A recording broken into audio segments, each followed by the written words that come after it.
time is clearly important to sustainability. As I said earlier today, I think that the management work in particular has not come very far yet in terms of understanding how people actually make sense of time.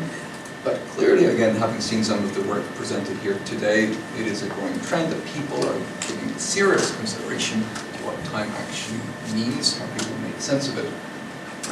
There's one other interesting thing, of course, about this picture, which is that the mirror basically does not reflect the whole, any other furniture that may be in the room. Okay, so the mirror only reflects one candlestick and one clock. I think the important point there is simply to say that, there's a lot of work, I think, that is related to sustainability that's actually coming from other disciplines, not only management. We tend to be a little bit maybe narrowly focused on what's happening in our own journals. But if you look at work in, let's say, the natural sciences, I think you'll see that there are many other trends that may be complementary to what we see in management.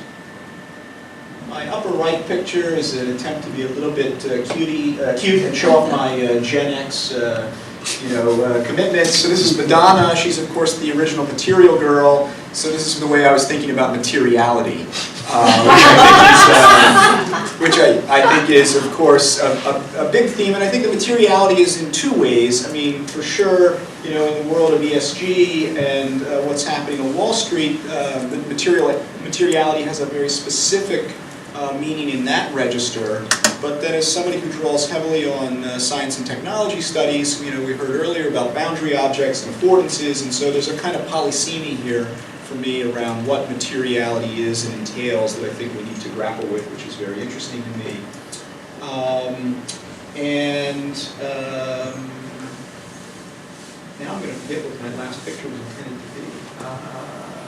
Oh, the performativity, thank you. Sorry, I knew they all had a kind of similar ending. So the last one is around the performativity of the work that we do and thinking about how,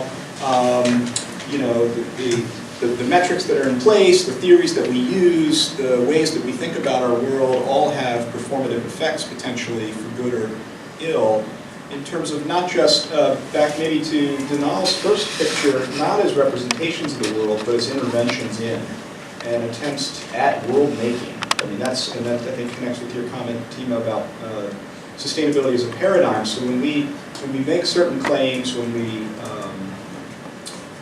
attempt to mobilize certain facts or certain frames, to the extent that those actually take off, they can have consequential effects, helping us get closer to what we're trying to achieve, or moving us farther from the targets. Those are my 4 ideas.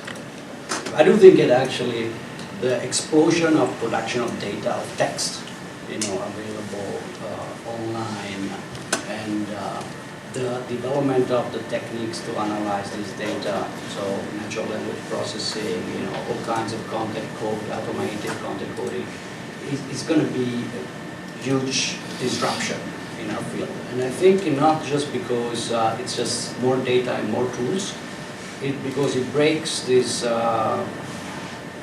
barriers between qualitative and quantitative, inductive and adaptive. And the idea that in qualitative you don't count things, honestly, for some reason it developed in our field, but it was never there in anthropology. So there is no reason why good inductive qualitative work couldn't be based on actually exploration of much larger data sets. And I think we have the tools to do that now. I'm more of a concern because I think a lot, in sustainability especially, emergent behavior and sort of evolutionary dynamics and time and evolution, path dependence of action matters as much as it matters in social science, but matters probably a little bit more. And so I'm not so sure that the craze around randomization and experiments is going to really help us deal with this emergent behavior that we should be, I think, studying specifically on sustainability.